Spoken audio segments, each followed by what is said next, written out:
ihain laban kay VP Duterte ayon sa konstitusyon. Lahat ng impeachment complaint was considered terminated, which means nagkaroon na ng impeachment proceeding, it just didn't go through. Tapos hindi pa siya kinonsolidate before transmitting it sa Senado, kahit na hindi naman yun yung impeachment complaint na gagamitin sa Senado.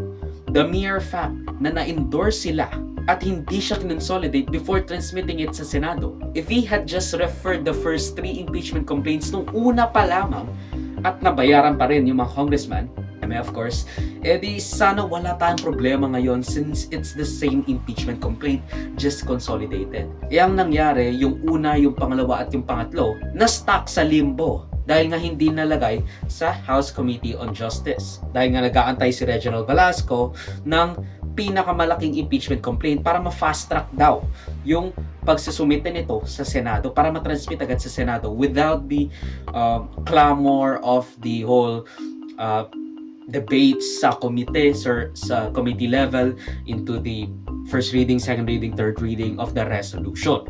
Na-violate daw ng impeachment fiasco na nangyari yung constitutional rights ni VP Sara due to the fact na, kailangan pa rin daw ng due process at speedy trial as he lays down na ang impeachment ay isang legal at constitutional process with political characteristics. It's quasi-political kasi again, House of Representatives lang ang pwedeng maghain at mag-endorse ng impeachment complaints, samantalang quasi-judicial siya kasi Senado lang ang impeachment court. Hindi siya purely political as a lot of people have pointed out or have said. Ang sabi ni Leonen nung sinulat niya yung majority opinion, ang ruling na ito does not absolve Duterte of the offenses she's accused of, rather upholding everyone's constitutional right